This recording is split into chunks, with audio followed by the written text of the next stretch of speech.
मेरा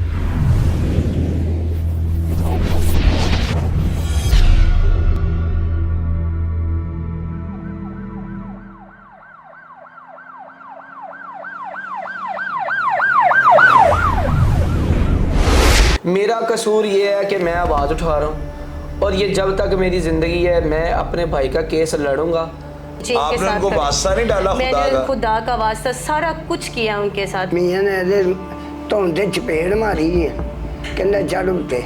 जो चढ़िया उत्ते पौड़ी खत्म हो गई, उन्हें बन दी फ्लैक्स, कहना होर उत्ते जाके बन, होर उत्ते जाके पौड़ी खत्म हो गई। हाँ तो उन्हें ट्रांसफार्मर ने खींच के खाक बनाता। हाँ जी।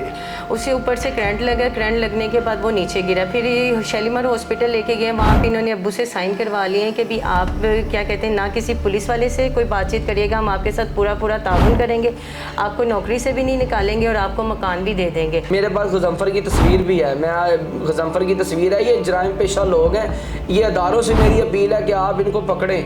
मैं और अम्मी घर पे जुम्मे वाले दिन अकेले थे, बेला वालों ने ना दरवाज़ा नॉक किया, कुछ भी नहीं किया, वो बगैर दरवाज़ा नॉक किए हुए ऊपर आ गए हैं। ठीक है, मुझे इंसाफ मिलना चाहिए। अगर मुझे वज़ीर आला पंजाब साहब, अगर मुझे 24 घंटे के अंदर इंसाफ नहीं मिलता तो मैं अपने अहले खाना को लेकर वज़ीर आला हाउस के सामने खुदकुशी करूँगा और बताऊँगा कि हमें इंसाफ नहीं मिला। अस्सलाम वालेकुम नाज़रीन, अल्लाह ताला से ये उम्मीद करता हूँ कि अल्लाह ताला ने आपको जहाँ पर भी रखा होगा अपने हिफ्ज़ व अमान में रखा होगा। आज से 4 दिन पहले ना हमने एक प्रोग्राम अपलोड किया था और आपको बताया था कि मोहम्मदीन मोहल्ला जो है ना, ये शालीमार थाना है जो उसकी हदूद में ये वाक़ है, और ये जो थाना जो है ये शालीमार, ये भगवानपुरा एक इलाका है, उसकी हदूद में आता है। आपको हमने बताया था कि दुबई मैरिज हाल के जो मालिक है ना, इन्होंने जुल्म और बर्बरियत की एक नई दास्तान जो रकम कर दी है। अब उन्होंने क्या किया ऐसा, क्या इन्होंने ऐसा वहाँ पे जो है ना मामला खड़ा कर दिया कि जिसकी वजह से हमें दूसरा प्रोग्राम करना पड़ रहा है। नाज़रीन, ये एक फैमिली है, इनके साथ ना उन्होंने कोई वादा किया था, वो किस पादाश में किया गया था, उस वादे के पीछे की क्या मुहरक़ात थी, और क्या इन्होंने कोई डॉक्यूमेंट्स लिखवाए थे या उनकी ज़ुबान पर यकीन कर लिया। उस वक़्त क्या वजह थी कि उन्होंने इनको घर दे दिया, और अब क्या वजह है कि उन्होंने बैलफ के ज़रिए इनको जो है ना फुटपाथ पर लाकर बिठा दिया। ये सारी बातें इनसे जानते हैं और फ़ैसला हमेशा की तरह आपने करना है कि वो ज़ालिम है या ये ज़ालिम है, वो मज़लूम है या ये मज़लूम है। ये सारी बातों का फ़ैसला जो है ना आपने करना है, क्योंकि हमेशा मेरे प्रोग्राम का फ़ैसला आप ही करते हैं। ताड़ा की नाम है जी? मेरा नाम आफ्ताब। आफ्ताब, तुसी कित्थे रहंदे हो? मियां मोहम्मदीन कॉलोनी। तुसी की काम करदे हो? इन्ना काम ना दुबई मैरिज हाल वाले हो? चौकीदार रखिया है। की नाम है मालकां दा? मियां गज़फ़र। मियां गज़नफर, ਉਹਦੇ ਕੋਲ ਤੁਸੀਂ ਚੌਕੀਦਾਰਾ ਕਰਦੇ ਹੋ? हाँ। ਤੇ ਤੁਹਾਨੂੰ ਕਾਰਨ ਨੇ गिफ्ट दिता, ਤੁਹਾਨੂੰ ਕਾਰਨ ਨੇ ਕਿਸੇ ਕੰਮ ਦੇ ਬਦਲੇ ਦਿੱਤਾ, ਉਹ ਕੀ ਮਾਮਲਾ ਸੀ? और जब बच्चा फौत होया ना, ਤੁਹਾਡਾ? हाँ जी। किस तरह ਤੁਹਾਡਾ बेटा फौत होया ਸੀ? करंट लग गया। करंट किस तरह लग गया ਸੀ? इन्होंने कहा ये फ्लैक्स बनो, वो नहीं सी बनता पाया। उन्हें मियां ने धुंद चपेड़ मारी है, कहना चढ़ उत्ते। जो चढ़िया उत्ते पौड़ी खत्म हो गई, उन्हें बन दी फ्लैक्स, कहना होर उत्ते जाके बन, होर उत्ते जाके बन। पौड़ी खत्म हो गई सी हाँ ਤੇ ਉਹਨੂੰ ਟਰਾਂਸਫਾਰਮਰ ਨੇ ਖਿੱਚ ਕੇ ਖਾਕ ਬਣਾਤਾ। हाँ जी। ਮਰ ਗਿਆ ਤੁਹਾਡਾ ਬੱਚਾ? हाँ जी। ਉਹਦੇ ਮਰਨ ਤੋਂ ਬਾਅਦ ਇਹਨਾਂ ਤੁਹਾਨੂੰ ਕਿਹਾ ਕਿ ਪਰਚਾ ਨਾ ਕਰਾਣਾ ਜਾਂ ਪੁਲਿਸ ਨੂੰ ਨਾ ਬੁਲਾਣਾ, ਇਹ ਘਰ ਅਸੀਂ ਤੁਹਾਨੂੰ ਦਿੱਤਾ। ਕਿੰਨੇ ਮਰਲੇ ਦਾ ਇਹ? 2.5 मरले। 2.5 ਮਰਲੇ ਦਾ ਸਿਰਫ ਘਰ ਉਹਨਾਂ ਨੇ ਤੁਹਾਨੂੰ ਦੇ ਦਿੱਤਾ ਸੀ, ਤੇ ਹੁਣ ਉਹਨਾਂ ਨੇ ਬਿੱਲ ਪਵਾ ਖਾਲੀ ਕਰਾ ਲਿਆ। बैल पवा के खाली करा। ਕੀ ਵਜ੍ਹਾ ਹੋਈ? वजह है भाई ये ਉਹਦਾ ਨਾਂ ਕੀ ਕਹਿੰਦੇ ਇਹ ਨਾ ਤੁਸੀਂ ਇਥੋਂ ਹੁਣ ਕੱਢਣ ਦੇ ਤੁਰਿਆ ਆ। यानी उन्हें मामला ठप के मामला मुक गया, ठंडा हो गया। हाँ जी। उन्हें कहा तुम दर बदर कर दो। ਤੁਹਾਡੇ ਕਿੰਨੇ ਬੱਚੇ? मेरे 3 बच्चे सन, ਹੁਣ 2 रह गए। ਬੱਚੇ ਸ਼ਾਦੀशुदा है?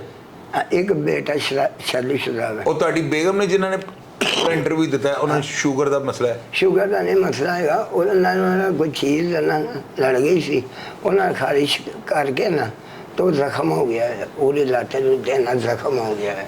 अच्छा। हाँ जी। तो डॉक्टर ने लत वगैरह कटन का किया? नहीं। अच्छा, जख्म ठीक हो रहा है? जख्म ठीक हो रहा। अच्छा, ਤੇ ਉਹ ਤੁਹਾਡੀ ਜਿਹੜੇ ਬੱਚੇ ਨੂੰ ਜਦੋਂ ਫੌਤ ਹੋਇਆ ਤੇ ਇਹਨਾਂ ਨੇ ਤੁਹਾਨੂੰ ਕੈਸ਼ ਵਗੈਰਾ ਨਹੀਂ ਦਿੱਤਾ ਕਿ ਤੁਹਾਡੇ ਬੱਚੇ ਨੂੰ ਅਸੀਂ ਫਲੈਕਸ ਲਾਉਣ ਲਈ ਭੇਜਿਆ? ਨਹੀਂ। 1 ਰੁਪਏ ਦੀ ਇਮਦਾਦ ਨਹੀਂ ਕੀਤੀ? 1 रुपये की इमदाद नहीं की। ਯਾਨੀ ਤੁਹਾਡਾ ਬੱਚਾ ਉਹਨਾਂ ਨੂੰ ਤੇ ਚੜਾ ਕੇ ਫਲੈਕਸ ਉਹਨੂੰ ਕਿਹਾ ਹੋਰ ਉੱਚੀ ਕਰਕੇ ਲਾ, ਉਹਨੇ ਇਹਨਾਂ ਦੀ ਗੱਲ ਮੰਨੀ, ਉਹਨੂੰ ਕਰੰਟ ਲੱਗਾ, ਉਹ ਮਰ ਗਿਆ, ਕੋਈ ਇਹਨਾਂ ਨੇ ਤੁਹਾਡੀ ਦਾਦ ਰਸੀ ਨਹੀਂ ਕੀਤੀ। ਤੇ ਹੁਣ ਘਰ ਵੀ ਵਾਪਸ ਲੈ ਲਿਆ। ਘਰ ਵੀ ਵਾਪਸ ਲੈ ਲਿਆ। ਤੁਸੀਂ ਕੀ ਚਾਹੁੰਦੇ ਹੋ ਮਰੀਮ ਨਵਾਜ਼ ਸਾਹਿਬ ਨੂੰ ਕੀ ਕਹਿਣਾ ਚਾਹੁੰਦੇ ਹੋ? ਮਰੀਮ ਸਾਹਿਬ ਨੂੰ ਮੈਂ ਵੀ ਇਨਸਾਫ ਲਈ ਹੈ ਨਾ ਕਿ ਨਹੀਂ ਆਈ ਸਾਨੂੰ ਉਹਨਾਂ ਨੂੰ ਕੋਈ ਇਨਸਾਫ ਦਿਵਾ।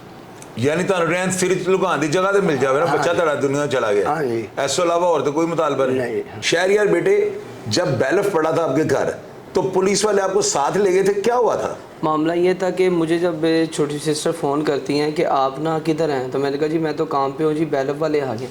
मैंने कहा बैलफ वाले किस वजह से आएंगे हैं, कोर्ट में तो स्टे चल रहा है, अगले महीने की 16 डेट है, तो बैलफ का कोई काम नहीं बनता, आप उन्हें वो पेपर्स वगैरह दिखाएं और वो चले जाएंगे। इतनी बात करनी थी और उन्होंने पकड़ के मेरा फ़ोन बंद किया। बंद करने के बाद जब मैंने वहाँ से शादबाग से मैं निकला हूँ यहाँ पर आने के लिए मोहम्मदीन कॉलोनी के लिए, तो मैंने देखा कि आगे सारा सामान जो है वो निकला हुआ है। मैंने उनसे बात करने की कोशिश की और तरीके से बात करने की कोशिश की, वो मेरे दस्तों गिरेबान होना शुरू हो गए। अच्छा। और वो मुझे मारना शुरू कर दिया। पुलिस वालों ने? पुलिस वालों ने। मैंने उन्हें बताया कि आपके पास कोई वीडियो शूडियो है? जी मेरे बैलफ वालों ने मुझे मारा है। तो मैंने उनको कहा यार ये स्टे ऑर्डर है मेरे पास, अगले महीने की 16 तारीख की डेट पड़ी हुई है, आप इसको ऑनलाइन चेक कर लें, अगर ये टूट भी गया है तो फिर आप मेरा सामान बाहर फेंकने के हकदार हैं। और मेरे साथ जो वादे किए थे वो तो कोर्ट में चले हैं मियां गजम्फर अली ने, ठीक है। इन्होंने मेरी बात नहीं सुनी, इन्होंने मुझे मारना शुरू कर दिया। और मैंने मौके के ऊपर अपनी जान बचाने के लिए मियां गजम्फर ने ऊपर से कुछ चीज़ें फेंकना शुरू कर दी। इसके हवारी ऊपर खड़े हुए थे। मैंने जब ऊपर को देखा नीचे तो सारे कैमरे लगे हुए थे। मुझे तो नहीं पता कि उनको भी ये पता था कि अगर हम नीचे से कोई वारदात करेंगे तो इनको पता चल जाएगा, सीसीटीवी फुटेज में आ जाएगा, ठीक है। इन्होंने ऊपर से ना, मैंने देखा कि एक ने ऊपर से वो पिस्तौल सीधी की हुई है। और मैंने जब 15 के ऊपर कॉल करता हूँ, मैं 4 कॉलें करता हूँ तो पुलिस नहीं आती। आखिरकार फिर मैं एक लड़के को भेजता हूँ कि यार आप थाने जाओ, इस तरह करके तो आप उनको पुलिस वालों को लेके आओ। जब वो पुलिस वालों को लेके आता है तो एसएचओ साहब आते हैं। एसएचओ साहब कहते हैं जी शोर ना करे, ये ना करे, वो क्या नाम था एसएचओ का? एसएचओ रेहान नवाज, थाना शालीमार का एसएचओ। थाना शालीमार का। मैंने उनको स्टे ऑर्डर दिखाया। जब उनको मैंने स्टे ऑर्डर दिखाया जी, उन्होंने कहा जी इनका तो स्टे लगा हुआ है। फिर मैंने उनको कहा इनके पास एक बैलफ नाम की बैलफ की चिट है, उस बैलफ की चिट के ऊपर लिखा हुआ है अगर मुतलका रहने वाले अगर आपको स्टे कोई मतलब किसी भी अदालत का स्टे दिखाते हैं तो आप दाखिला कार्रवाई रोक सकते हैं, आप रोक सकते हैं। मैंने उनके अपने वकील से भी बात करवाई, उसने कहा जी आप स्टे के ऊपर देखें क्या लिखा हुआ है। इन्होंने मेरी बात नहीं सुनी। मियां गजम्फर अली वहाँ से भागा है। भागने के बाद उसने कहा जी मैं तेरा ये कर देंगे, वो कर देंगे। इसके बेटे ये ब्लैक काम करते हैं, इनका ब्लैक डॉलरिंग का काम है, ये जराइम पेशा लोग हैं, ठीक है। ये ऐसे लोगों का खात्मा होना चाहिए। आपके पास गजम्फर की? मेरे पास गजम्फर की तस्वीर भी है, मैं गजम्फर की तस्वीर है। ये जराइम पेशा लोग हैं। ये अदारों से मेरी अपील है कि आप इनको पकड़ें, आप इनको पकड़ेंगे, इनको पता चलेगा इस सऊदिया ने इनके बेटों को, इसके एक बेटे को बैन किया हुआ है, वो जा ही नहीं सकता। क्या जराइम क्या करते हैं? जराइम ये डॉलरिंग का काम करते हैं, कोई ब्लैक डॉलरिंग में कोई ऐसा मामला करते हैं। अब मुझे इसके बारे में ज़रा नहीं पता, लेकिन इनका काम, ये बात की मैं आपको पक्की बात बता रहा हूँ कि इनका काम ऐसा है। अच्छा, अब आप क्या चाहते हैं हुकूमत से? क्या मुतालबा? हुकूमत से मैं ये चाहता हूँ कि ऐसे बंदों को पकड़ना चाहिए और हमें इंसाफ दिलाना चाहिए। और मैं बहुत दफ़ा मैंने अपील भी की थी कि मेरी दरख्वास्त को जो है वो समाअत करें, मेरी दरख्वास्त को समाअत करें। मैं थाने में जाता हूँ, वो कहते हैं जी आपकी तो डील हो रही है, आपकी तो डील हो रही है। मैंने उनको कहा कि यार मैंने तो डील करनी नहीं है, आप मुझे किस तरह से डील करवा रहे हैं, मुझे ये बात बताएं। मैंने आपको कहा मैंने डील करनी है, मुझे ऐसे ऐसे बातें करते हैं, मैं आ जाता हूँ। फिर मैं दरख्वास्त देता हूँ तो वो मुझे ऐसा ही कहता है यार सब्र कर जा, करने आ गल दसने आ। मैं कहा मैनू तुसी की ट्रक दी बत्ती मगर लाए, मैं तुहाडे कोल इत्थे आया वां, तुसी मेरा काम करो तो तुसी मैनू अगे तोड़ दिंदे हो। और हमारे साथ इंसाफ नहीं हो रहा। मेरी वज़ीर आला पंजाब से सामान अभी बाहर पड़ा हुआ है? सामान अभी तो मैंने कुछ सेव कर लिया और मेरा सामान कुछ अंदर है। अच्छा। और मेरे वो भतीजे की अंगूठियाँ थी और इसके अलावा मेरी भाभी का वो सेट था, वो जो चीज़ें उसमें नहीं है। अच्छा, अगर गायब हो गया, अगर इन लोगों से रिकॉर्डिंग मांगी जाएगी तो ये बोलेंगे जी इनका डीवीआर ख़राब हो गया। इन जो पीछे गजम्फर अली है, इसके हवारियों ने मेरे ऊपर अटैक किया था इमाम बारगाह के पीछे वाली साइड पे। तो मैं रात को काम से आ रहा था तो इन्होंने कहा जी मुड़ जा, तू बढ़िया दरख्वास्त देना, ये उन्होंने मुझे मारा। और जब सुबह हुई तो अगले दिन ना शादी हाल के अंदर ना वो बैठा हुआ था मियाँ, नहीं मैंने गालियाँ निकालनी शुरू कर दी। इन्होंने मेरी वीडियो बना दी। अब मेरा भाई मर गया तो मैं गालियाँ भी नहीं निकाल सकता। जब मैंने गालियाँ निकाली तो इन्होंने वीडियो बना के ना मेरे ऊपर पर्चा करवा दिया। पर्चा करवाने के बाद मैंने बेल करवाई। बेल करवाने के बाद मुझे बार बार फ़ोन आ रहे हैं, थाने पहुंचो थाने पहुंचो थाने पहुंचो। मैंने कहा यार मैंने कौन सा कोई जुर्म कदीर कर दिया जो आप मेरे साथ ऐसा करें, मेरे पास बेल है, बार बार मुझे तंग कर रहे हैं।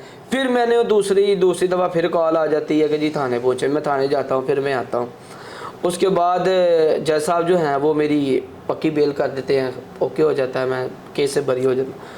अब वो कहते हैं कि जी इसको पकड़ें इसको पकड़ें। अभी वो मैं मार्क्स लगा के घूम रहा हूँ, मेरा कसूर भी कोई नहीं है। मेरा कसूर ये है कि मैं आवाज़ उठा रहा हूँ और ये जब तक मेरी ज़िंदगी है मैं अपने भाई का केस लड़ूंगा, ठीक है। मुझे इंसाफ मिलना चाहिए। अगर मुझे वज़ीर आला पंजाब साहब, अगर मुझे 24 घंटे के अंदर इंसाफ नहीं मिलता तो मैं अपने अहले खाना को लेकर वज़ीर आला हाउस के सामने खुदकुशी करूँगा और बताऊँगा कि हमें इंसाफ नहीं मिला और मुझे कोई हक नहीं है कि अगर इस पाकिस्तान में इंसाफ नहीं मिलता तो मुझे ज़िंदा रहने का कोई हक नहीं है। चौधरी साहब, मैंने उस वक़्त भी कहा था कि मैंने न्यूज़ पे प्रेस कॉन्फ्रेंस करनी है और कुछ करना था, और ये कह रहे थे नहीं आप हमारे बेटे हो, हमारी घर वाली बात है, आने वाली बात है। इसकी बेगम भी 4-5 जुमेरात आती जाती रही है कि हम आपके साथ करेंगे, ये बेटा ऐसे नहीं करते, बेटा वैसे नहीं करते। तो ये आपके, मुझे पता है कि आप अल्हम्दुलिल्लाह एक चैनलों में से बहुत बड़ा ब्रांड है जो मेरे अल्लाह ताला ने आपको बेपनाह इज़्ज़तों से नवाजा है शाहिद चौधरी साहब, लेकिन आपने मुझे इंसाफ दिलवाना है। मैंने आपका दरवाज़ा खड़काया है। अल्हम्दुलिल्लाह आप एक जानी पहचानी शख्सियत हैं।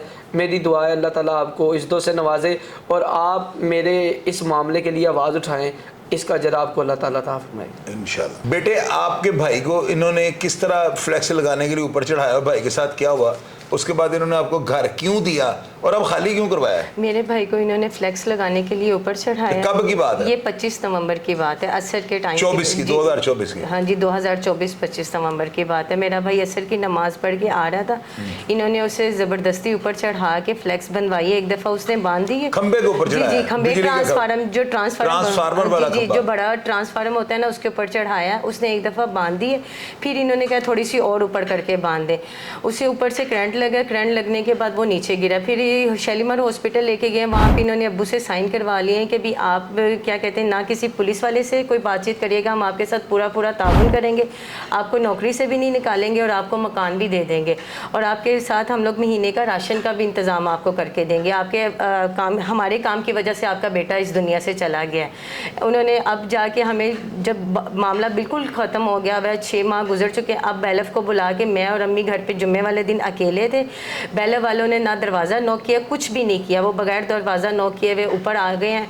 उन्होंने कहा जी हमें ये, मैंने उन्हें अपना स्टे ऑर्डर भी दिखाने के बावजूद भी उन्होंने कहा जी हम लोगों ने आपका सामान उठा के सारा बाहर रख दिया। आपने स्टे लिया हुआ? जी हम लोगों ने स्टे लिया। उसके बावजूद मैंने उन्हें स्टे भी दिखाया। मैंने उन्हें कहा ये देखें सर हमारे पास स्टे है, मेरी अम्मी इस कंडीशन। स्टे की कॉपी आपके पास मौजूद है? जी स्टे की कॉपी हमारे पास मौजूद इस वक्त भी है? जी इस वक्त भी है। नाज़रीन ये स्क्रीन पे आप देख रहे हैं ना, ये स्टे की कॉपी है और आप इसको बिल्कुल इसका स्क्रीनशॉट लेकर इसको पढ़ सकते हैं और आप देखें कि कोर्ट ने क्या ऑर्डर किया है। कोर्ट ने इनको स्टे दिया हुआ है, लेकिन बावजूद इसके जो है ना बैलफ जाके इनसे खाली करवा देता है और ये घर में दोनों औरतें अकेली थी। अच्छा बेटे फिर उसके बाद क्या हुआ? सामान बाहर उठा के हमारा बाहर रख दिया उन्होंने, उठा के बाहर रखा, ये फेंका है उन्होंने। कितना सामान हमारा बीच में से तोड़ दिया वह, उन्होंने कोई चीज़ ना मुझे कुछ भी नहीं, अपना जो ज़रूरी अशिया थी उन्हें भी नहीं समेटने नहीं दिया। तो बेटे आपने इनको कॉल करके नहीं कहा कि पहले तो हमें मकान आपने दे दिया है तो अभी हमारे से? मैंने उनके साथ, मैंने उन्हें ये भी कहा कि मुझे, हम लोग 2 लेडीज़ घर पे, मुझे अपने किसी भाई से या अपने अब्बू से किसी से बात करने, उन्होंने कहा जी किसी से बात करें, हमें 2 मिनट में आपका सामान। फिरौन बने हुए थे जी, फिरौनियत की इंतहा की हुई है उन्होंने सर, हमारे साथ बहुत बड़ा जुल्म किया हुआ। मेरे तो बेटे आपको चाहिए था वहाँ पे जो है बतौर एहतजाज वहाँ पे आपको हंगामा खड़ा कर दिया, सारा कुछ किया। मेरा भाई वीडियो भी बनाने लगा बैलफ वालों की, फिर उन्होंने मेरे भाई के साथ हाथापाई शुरू कर दी कि आप हमारी वीडियो क्यों बना रहे हैं, पूरा गली मोहल्ला हमारे साथ है, लेकिन इन्होंने बहुत ज़्यादा जुल्म की इंतहा कर दी हुई है हमारे साथ। मेरी अम्मी की टांग इतनी ख़राब हुई हुई है, मैंने कहा भी है बैलफ वालों को कि मेरी अम्मी इस कंडीशन में नहीं है कि मैं उन्हें सीढ़ियाँ उतार सकूँ। उन्होंने खींचा तानी करके अम्मी को सीढ़ियों से नीचे उतार के तो उन्होंने गली में ला के बिठा दिया हुआ। कोई लिहाज नहीं किया कि ये दुबई मैरिज हॉल वाले साथ थे? जी दुबई मैरिज हॉल वाले साथ थे। मैंने ऊपर खिड़की से देखा, हमारे ऊपर घर की खिड़की, मैंने खिड़की से देखा गली में वो नीचे इनके आपने साथ उनको वास्ता नहीं डाला खुदा मैंने का? खुदा का वास्ता सारा कुछ किया उनके साथ। मैंने उन्हें ये कहा कि मुझे सिर्फ आप आधे घंटे का नहीं 15 मिनट का टाइम दे दें, घर पे कोई आ जाता फिर आप जो कुछ मर्जी कर लीजिएगा हमारे साथ। उन्होंने कहा नहीं, हमें अदालत की तरफ से ऑर्डर्स हैं, हमने ये काम करना है। बेटे आप मरियम नवाज साहबा से क्या मुतालबा मैं कर रहे मरियम हैं? नवाज साहिबा से यही अपील है मेरी कि भी हमारे साथ पूरा पूरा इंसाफ किया जाए और मेरे माँ बाप को घर रहने के लिए, सर छुपाने के लिए एक जगह दी जाए। आप मुझे ये बताएं बेटे, अगर हुकूमत आपके साथ ताउन नहीं करती तो आप क्या करना चाहेंगे? सर फिर हम लोग सारी फैमिली जाके, सारे छोटे बच्चे वगैरह जाके हम लोग माल रोड पे टेंट लगा के वहाँ पे बैठ जाएंगे, सारा वहाँ पे हम लोग अपना सारा इंतज़ाम करेंगे। और अभी भी फिर भी मैं अपील यही कर रही हूँ, चौधरी साहब के पास आई हूँ, उनसे यही है हमारी अपील कि ये भी आपसे इल्तिजा करें कि हमारे साथ इंसाफ किया जाए और हमें मेरे माँ बाप को रहने के लिए जगह दी जाए। अब नाज़रीन आप ये देखें कि इन्होंने मेरे ऊपर जो है ना सारा ये इन्होंने मलबा डाल दिया। इन्होंने कहा कि आप हमें इंसाफ दिलाएं, तो मेरी क्या औकात है, कौन मेरी सुनता है यहाँ पे ना।